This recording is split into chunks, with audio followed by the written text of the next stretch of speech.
Damos la bienvenida ya en el estudio de los desayunos de 24 horas en Quito a Pablo Celi, Contralor General del Estado. Buenos días.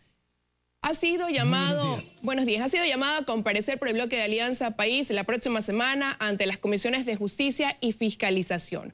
¿Cuál es su lectura de esto, señor Contralor? Muy buenos días. Buenos días. Bien, en cumplimiento de mi responsabilidad constitucional de rendir cuentas ante la Asamblea Nacional, yo concurriré cuando sea oficialmente convocado y ahí tendré la ocasión de explicar y de fundamentar la naturaleza y el alcance del examen especial que he determinado se realice a la legalidad, el origen de las fuentes y el destino de los recursos de la deuda interna y externa. Este es un examen que se enfoca en el área financiera y que no tiene ningún tipo de relación con una auditoría de gestión. Tendré ocasión para que la Asamblea Nacional conozca en forma exhaustiva el ámbito de este examen que está localizado en el Sistema Nacional de Finanzas Públicas, cuyo órgano rector es precisamente el Ministerio de Economía y Finanzas, y examen que abarca también a un conjunto de instituciones relacionadas con el manejo de un recurso público que es la deuda. Ahora, es decir, la Contraloría General... Es decir, señor Contralor, que no habría una revocación de funciones como algunos legisladores del bloque oficialista lo habrían planteado, ya que a decir de ellos, pues esta facultad fue quitada de la Contraloría mediante una enmienda constitucional que precisamente pues derogaba que usted pudiera, en su caso, al ser el Contralor, realizar una auditoría, por así decirlo, de la auditoría. No, en ningún momento se trata de una auditoría de gestión, si a eso se refiere. Es un examen especial. Es un examen especial, una auditoría en el marco financiero, en primer lugar.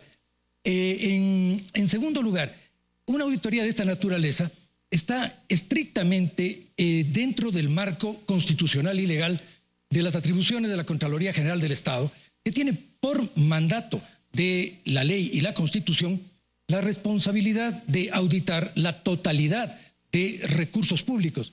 Y los recursos de la deuda son evidentemente un recurso público. No tendría por qué existir una excepción en este caso.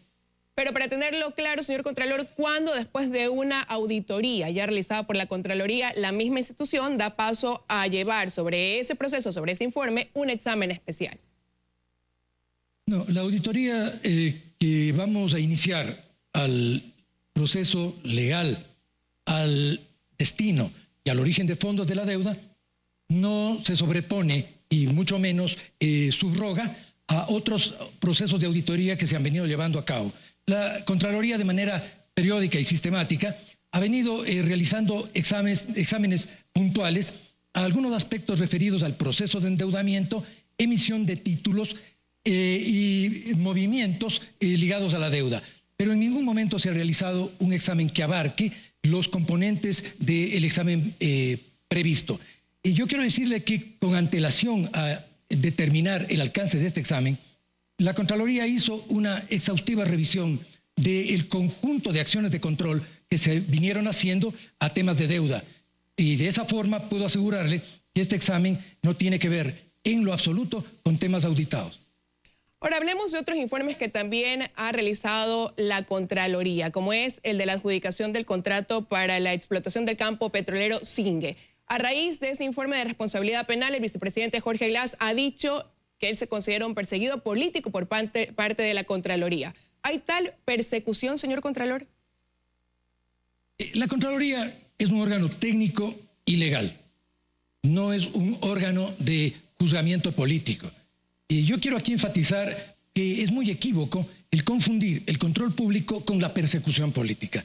La Contraloría audita en forma sistemática y sujeta a principios de tipo legal y también a una metodología de auditoría nacional e internacional.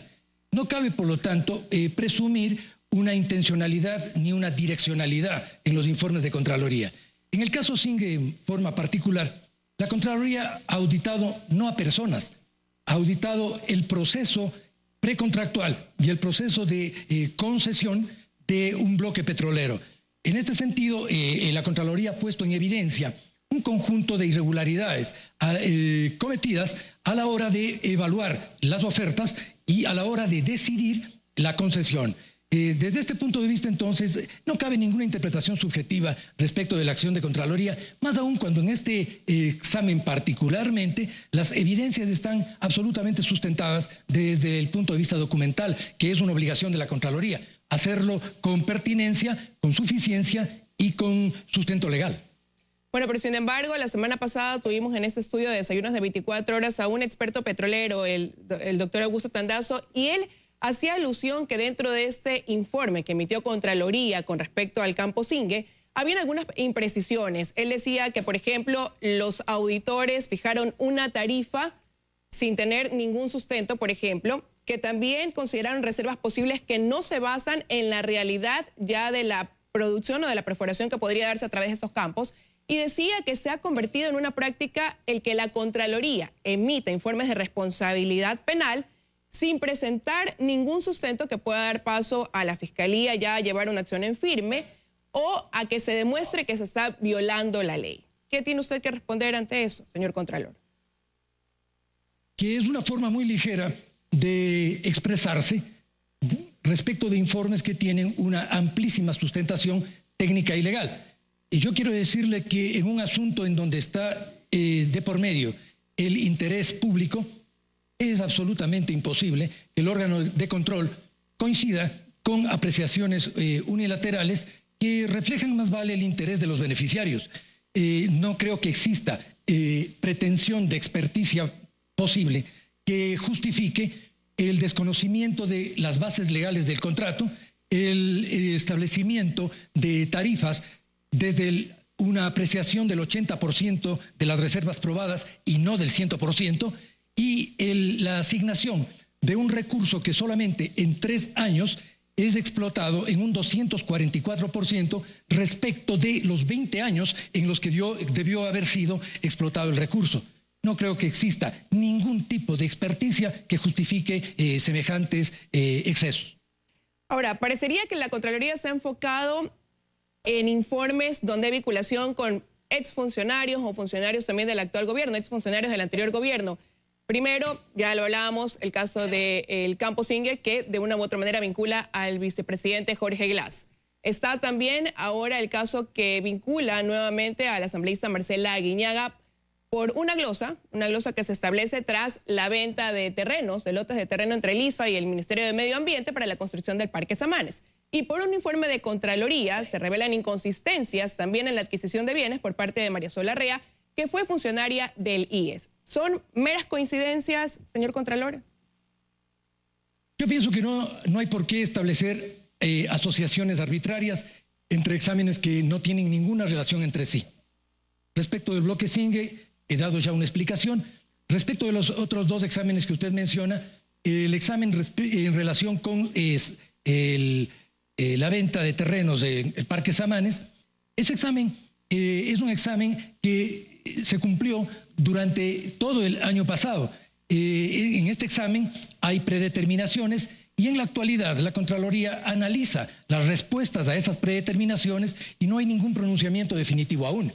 El examen, en cambio, el otro examen se refiere a un conjunto de observaciones y evidencias encontradas en relación con la declaración patrimonial de una funcionaria. Recuerde usted que hace un año, por solicitud de las propias autoridades de gobierno, se establecieron exámenes especiales a las declaraciones patrimoniales de todos los funcionarios del nivel jerárquico superior. Se trata de eso. No se trata, por lo tanto, de un direccionamiento a exámenes particularizados. Se trata de acciones planificadas o acciones que respondieron a requerimientos de autoridades.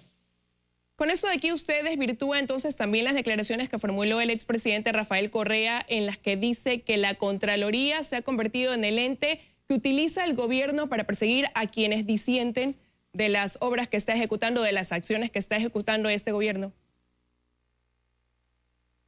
Mire, la Contraloría es un órgano técnico y yo soy un juez de cuentas.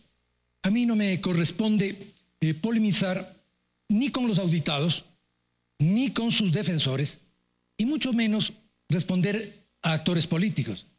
Simplemente quiero recordarle que la Constitución de la República, en su artículo 233, establece que ningún funcionario está exento de responsabilidad, que ningún funcionario está exento de rendición de cuentas respecto de sus actos. La Contraloría lo que hace es ejecutar esta responsabilidad constitucional de manera irrestricta. No cabe susceptibilidad alguna en relación al ámbito y al alcance de las auditorías de Contraloría. Es obvio que proporcionalmente un gobierno que estuvo 10 años en ejercicio tiene mucho más ámbito de auditoría que un gobierno que recién inicia. No creo que respecto de esto quepa ni especulación ni opinión de tipo político respecto de la gestión de Contraloría. Y partiendo de esto que usted nos acaba de decir, hay informes de Contraloría que quizás faltan por ser mostrados y que dejó pendiente el ex Contralor Carlos Pollitt precisamente por mostrarlos, revelarlos. Cuando la Contraloría inicia procesos de auditoría, estos deben concluirse. En la medida en que hay un conjunto de normativas y hay un debido proceso que debe cumplir todas sus fases. Todos los informes que han sido planificados y los informes que se encuentren rezagados, tenga la seguridad que mi responsabilidad es concluirlos. Ahora, señor Contralor, usted responde exclusivamente al Ejecutivo y le realizo esta pregunta porque en la disputa por quién debía quedarse como Contralor encargado, el papel de gobierno fue preponderante para su permanencia en este cargo. Bueno, yo no respondo al Ejecutivo, yo respondo a la ley y a la función que tengo como Contralor del Estado, que la asumí por mandato legal y en ningún caso, ni por mi voluntad, ni por la voluntad de ningún tercero. Es la ley quien determinaba que ejerciendo yo como entonces subcontralor, me correspondía asumir la condición de Contralor en ausencia temporal o definitiva del titular.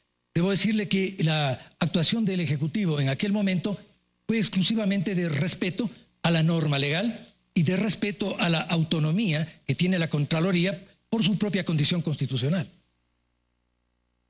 Muy bien, entonces descarta así estos cuestionamientos que han venido por parte de quienes todavía muestran una fidelidad total al expresidente Rafael Correa y también por parte del presidente Rafael Correa, que habla de una injerencia incluso por parte del gobierno dentro de las acciones de Contraloría y que es precisamente a ese apoyo irrestricto que le dieron en el momento de decidir quién se quedaba en el cargo como Contralor, que usted ahora estaría actuando y revelando informes que vincularían a funcionarios del anterior gobierno y que continúan pues ejerciendo algunos cargos dentro de este gobierno de la Revolución Ciudadana. Vuelvo a insistir, yo no respondo ni a apreciaciones, ni a presiones políticas, ni a interpretaciones de las actuaciones de Contraloría. Yo me pronuncio por los dictámenes que la Contraloría hace a partir de sus informes sobre una base técnica y legal. Las polémicas, confrontaciones y tensiones políticas me son absolutamente ajenas y creo que además deberían serlo para el conjunto de instituciones de control, de fiscalía y del sistema judicial. Lo saludable en una estructura democrática es que en funciones que tienen la responsabilidad de llevar adelante el control público estén absolutamente al margen de circunstancias y coyunturas y actorías de tipo político. Muy bien, señor Contralor, queremos agradecerle su presencia hoy en los desayunos de 24 horas. Muchas gracias.